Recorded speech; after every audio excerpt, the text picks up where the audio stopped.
Corte no Tempo. Acho que esse é o pior filme de viagem no tempo que eu já vi. E eu sei que é muito difícil de escrever sobre esse tema, é muito complexo, é cheio de paradoxo, mas aqui eles nem tentaram! E olha que mesmo se você tirar toda a parte da viagem do tempo, ainda assim é um filme ruim. Se você tem algo que já não tá legal, não tenta complicar mais ainda. É tipo o casal que tá infeliz e decide colocar uma criança no mundo pra ver se melhora. E aliás, ironicamente, isso também acontece no filme. Então vamos analisar esse filme agora. Tudo começou em 18 de abril de 2003, numa festinha clandestina à noite num celeiro. E já começa que celeiro é um péssimo lugar pra você dar uma festa. A fiação deve ser uma bosta, a acústica deve ser horrorosa, o cheiro deve ser perturbador e deve ser quente pra caralho. Ou seja, uma balada média em São Paulo que custa R$70 pra você entrar. E o curioso é que essa festa está acontecendo um dia depois do assassinato de uma garota chamada Amy. E 2 dias depois do assassinato de mais 2 pessoas, o Brian e a Val. É uma ótima hora pra comemoração. E o mais legal ainda é que as pessoas que estão nessa festa eram amigas das pessoas que morreram. Acho que nem a morte de Hitler teve balada pra comemorar. Eu nunca vi gente tão desrespeitosa assim. Enfim, Summer é uma garota que era muito próxima dessas pessoas que morreram, principalmente da Amy. E ela decidiu também ir pra essa festa porque ela não tava conseguindo dormir à noite. Mas nota que o assassino ainda tá solta. E ela decidiu simplesmente sair de casa sozinha à noite pra ir numa festa no meio do nada com um assassino de adolescente à solta. Nunca devemos culpar a vítima, mas vai ser 100% culpa dela se ela morrer, tá? Chegando lá, ela encontra um garoto chamado Quinn, que é apaixonado por ela. E ele tenta entregar uma cartinha de amor pra ela, só que ele não consegue porque ele é interrompido pelo Ethan, o ex-namorado da Summer. Mas eu sei lá quem é que leva a porra de uma carta pra uma festa! Ainda mais que ele nem sabia que a Summer realmente iria pra festa. O maluco é um entregador da Shopee que 9 da noite estão querendo que eu atenda a minha porta pra eles entregarem um porta-tempero que foi R$20 e eu nem lembro mais de ter comprado isso. Bom, a festa não dura muito tempo porque logo a polícia chega pra acabar com a diversão. Só que enquanto todos vão embora, a Summer é atacada pelo serial killer, que tá usando essa máscara de Justin Bieber. E infelizmente ela também é assassinada, mas meio que ela mereceu também, né? 20 anos se passam e a irmã mais nova da Summer, a Lucy, apesar de nunca ter conhecido a irmã mais velha, ainda vive na sombra dela. Porque os pais nunca superaram a morte da Summer, é só disso que eles falam. A Lucy então leva uma vida de merda, porque além dos pais dela nunca terem dado bola pra ela, eu acho que o único amigo dela é o professor de biologia!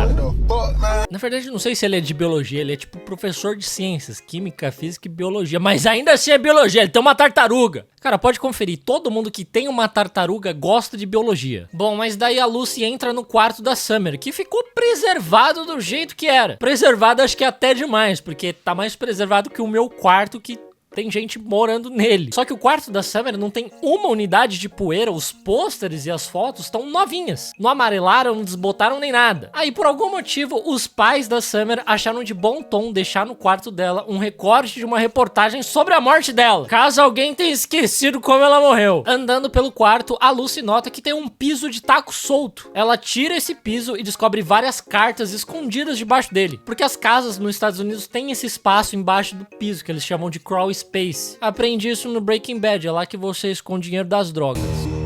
Só que assim, como caralhos os pais dela nunca perceberam esse piso solto? Porque pela limpeza do lugar, eles devem limpar ali uma vez por semana, pelo menos. Eles teriam percebido um piso solto. Aliás, a própria polícia devia ter percebido isso quando foram investigar a morte dela, né? Bom, mas uma das cartas que ela encontra é de uma pessoa que assinou apenas como E. E é uma carta com um puta tom de ameaça. Ela fala tipo, agora estou livre, mas você nunca vai estar livre e você vai se arrepender disso pro resto da sua vida. É uma grande pista sobre quem pode ter matado ela, que aliás não descobriram até hoje. Mas a Lucy, por algum motivo, decide não mostrar essa carta pros pais dela. Inclusive tem mais cartas lá embaixo e ela nem olha. Depois disso ela vai almoçar no Olive Garden com os pais dela. E é engraçado que aqui no Brasil o Olive Garden é tipo o Outback da macarronada. Sabe aqueles restaurantes de shopping meio caro? Só que lá nos Estados Unidos o Olive Garden parece uma lanchonete que vende pastel e açaí. E agora eu tô me sentindo muito enganado, porque esse ano eu fui pro Olive Garden e eu paguei mais de R$100 no macarrão. Enfim, lá a Lucy conta pros pais dela que ela foi aceita num estágio na NASA. Só que ela teria que se mudar pra Washington por um tempo pra fazer esse estágio. Só que os pais não gostam, inclusive o pai dela oferece um estágio no lugar onde ele trabalha, na Sonar. Porque afinal de contas eles morrem de medo de acontecer alguma alguma coisa com a Lucy também, né? É muito mais seguro ela ficar ali mesmo, na mesma cidade onde a irmã dela foi brutalmente assassinada, junto com mais 3 outros jovens. E o crime nunca foi resolvido. É com certeza muito mais seguro ali. Depois disso, eles passam no celeiro onde a Summer foi brutalmente assassinada porque fizeram um memorial pra ela lá. E é muito esquisito, porque aquele é o dia do aniversário da morte da Summer e ao invés deles irem no cemitério onde ela tá enterrada, os pais foram visitar o memorial no lugar onde ela morreu. Enfim, a Lucy vê uma luz vindo de dentro de um dos celeiros e decide ir até lá ver o que tá acontecendo. E ela acaba encontrando uma máquina do tempo, da Sonar, simplesmente largada ali.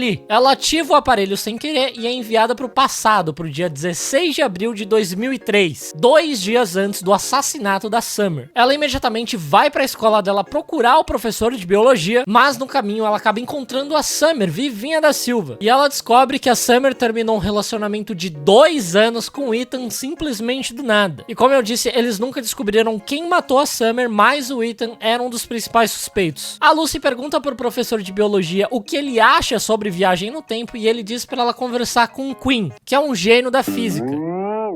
Mas o Ethan e os amigos dele pegam o Quinn pra jogar ele no rio, porque essa é uma tradição da escola. Todo ano eles escolhem alguém pra simplesmente jogar no rio. E eu nunca vi uma tradição dessa na minha vida. Parece que eles estão fazendo um sacrifício pro deus do rio. Essa é a tradição escolar mais idiota que eu já vi. Mas se você quer estudar numa escola que tem a tradição de ser a melhor escola de tecnologia do país, você tem que conhecer a Alura. Aqui você vai encontrar centenas de cursos e formações completas na área tech, programação, web design, ciência de dados, marketing, mobile, entre muitas outras áreas. É a melhor maneira de você entrar nesse mercado ou dar aquela impulsionada na sua carreira. E a Alura tem um custo-benefício absurdo, porque com uma matrícula você tem acesso a todos os cursos da plataforma, sem contar que você vai ter acesso a uma comunidade exclusiva para você se conectar com outros profissionais da área. E isso é ótimo para você já montar a sua rede de contatos. E uma novidade muito legal é a Luri, a inteligência artificial da Alura. Ela te ajuda a tirar dúvidas, resumir suas aulas e corrigir os seus códigos. Ficou muito mais fácil estudar agora que tem a Luri. E tudo isso 100% online, podendo escolher onde e quando você quer estudar. É muito conveniente, então não perca essa oportunidade. 2025 já tá logo ali, cara. Tá na hora de você decolar. Confere o link aqui na descrição que através dele você já vai ganhar 15% de desconto na sua matrícula. E vem estudar na maior escola de tecnologia do país. Agora voltando pro vídeo, a Lucy empurra o Ethan e salva o Quinn dessa belíssima tradição de jogar gente no rio. Mas logo depois de salvar o Quinn, a Lucy conta pra ele que ela veio do futuro e prova isso mostrando o celular dela. Eles vão até o celeiro, pegam a máquina do tempo e levam até a garagem do Quinn. Eles tentam ativar a máquina, mas ela está sem energia. E aí a Lucy aproveita pra perguntar pro Quinn se ele tentaria impedir algo ruim de acontecer se ele soubesse exatamente onde e quando essa coisa fosse acontecer. E ele diz que não é uma boa ideia você alterar o passado, porque você não sabe o que vai acontecer, você não sabe que futuro você pode criar. Mas sinceramente, vale a pena tentar, né? Não deve ter tantas realidades assim piores que a nossa, que a porra de um maluco chamado Rodri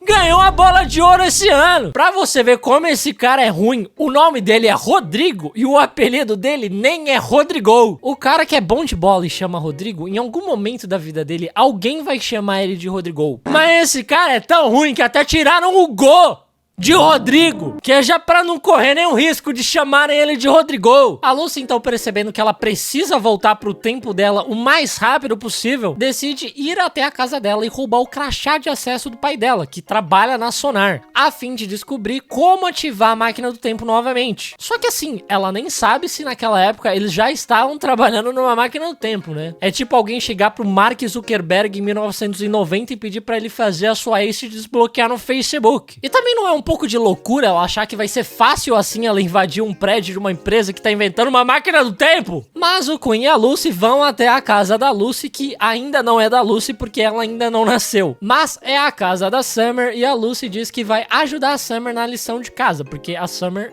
é muito burra. Tanto que é o Quinn que faz as lições de casa pra ela. Ou seja, ela é burra, mas ele é um otário. E é 100% melhor você ser burro do que você ser otário, porque o otário é inteligente e ainda assim ele faz péssimas escolhas na vida dele. Só que a Lucy não consegue roubar o crachá do pai dela porque os pais estão em casa e ela acaba almoçando com eles. E ela fica bem bolada porque os pais eram bem mais legais antes. E é por isso que quando você viaja no tempo, você não deve conhecer os seus pais. Primeiro porque sua mãe pode acabar se apaixonando por você, né? Aconteceu isso no De Volta pro Futuro. E segundo que você inevitavelmente vai descobrir que você é a razão da infelicidade dos seus pais. Todos nós sabemos disso, mas ninguém precisa ter isso esfregado na cara. Depois disso, a Lucy descobre que a Val e o Brian são amigos muito próximos da Summer. E no caso, eles vão morrer naquela noite. Então, a Lucy faz a mesma pergunta pra Summer que ela fez pro Quinn. Se ela tentaria impedir algo ruim de acontecer se ela soubesse quando aquilo ia acontecer. E a Summer diz que sim, que ela tentaria impedir mesmo que houvesse consequências pra isso. E é claro, né? Tu é burra! É claro que você faz as coisas sem pensar nas consequências. Mas depois dessa resposta, a Lucy sai correndo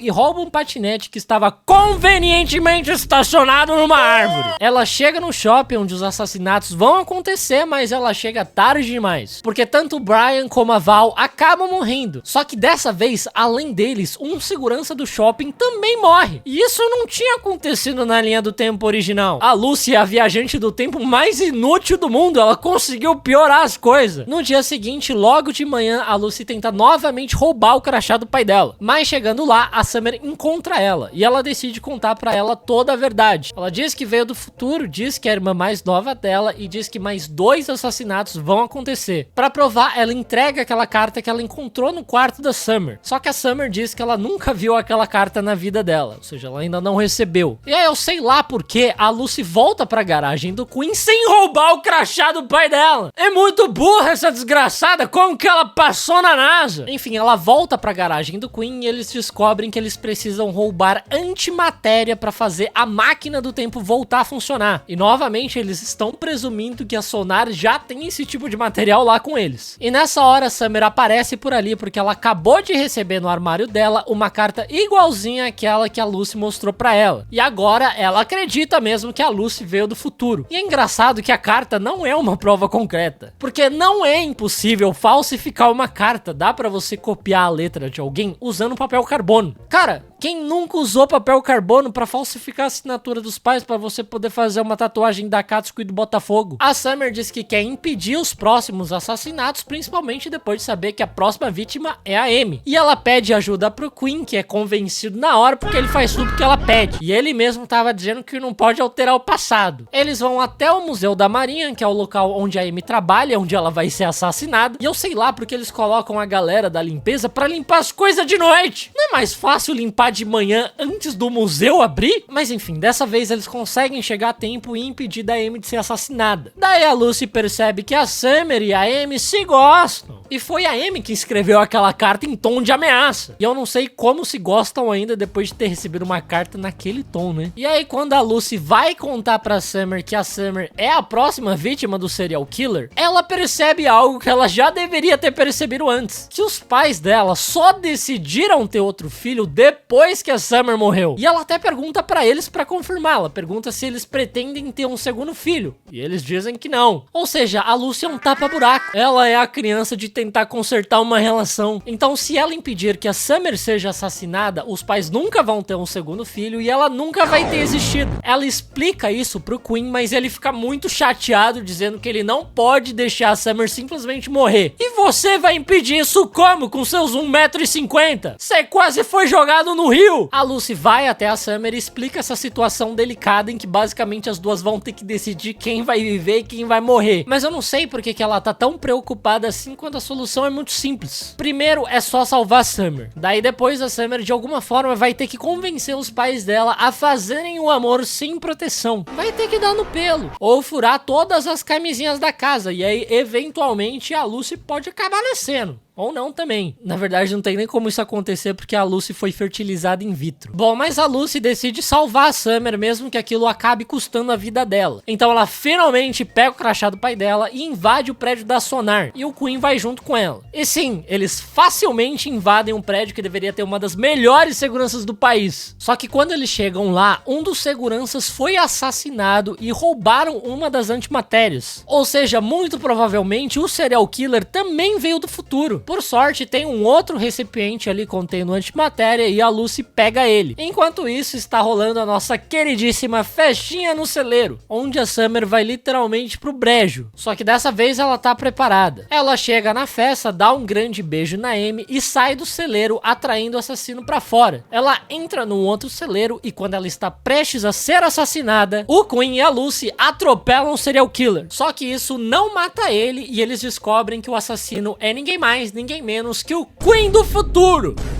Isso não faz muito sentido, porque o assassino sempre pareceu alto e o Quinn é baixinho. E ele não tem o físico de alguém que conseguiria ficar de pé depois de ser atropelado por um Ford Bronco. Esse carro ia despedaçar ele. Daí nossos amigos fogem até a garagem do Quinn do bem e o Quinn do mal alcança eles. E aí ele explica, né, que ele virou um assassino porque a Summer deu um fora nele. Esse é o motivo dele ter virado um serial killer, ele levou um fora. É o vilão mais mal escrito na história do cinema. Ele dedicou 20 anos da vida dele pra inventar a porra de uma máquina do tempo. Não pra ficar milionário, mas sim pra assassinar a menina que deu um fora nele. Há 20 anos atrás. Esse roteiro é muito bom. E outra coisa, pra que voltar no tempo pra matar ela? Não é só matar ela no presente? Se ele é inteligente a ponto de inventar uma máquina do tempo, ele é inteligente o suficiente pra matar ela e fazer parecer como que fosse um acidente. Se existisse máquina do tempo, eu voltava pra comer esse roteiro. Bom, mas enquanto ele tá distraído contando a história patética da vida dele,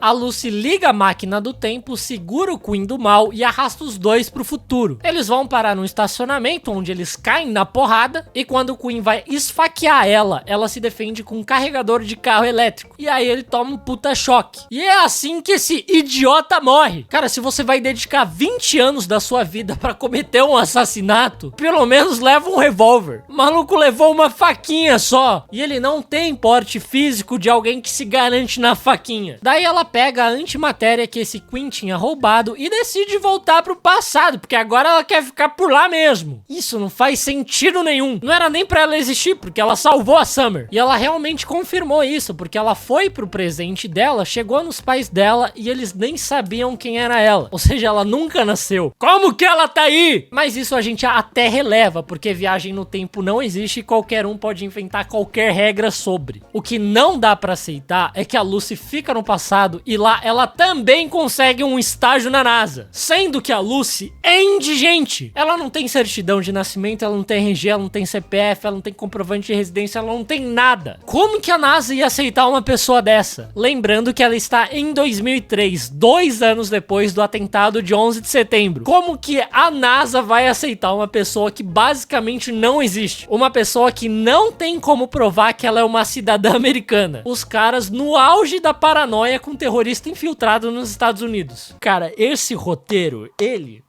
é muito cara de pau, né? Não tem outra maneira de definir. Ele é muito cara de pau. Ele acha que o povo é bobo. E o povo não é bobo. Enfim, uma boa viagem no tempo a todos.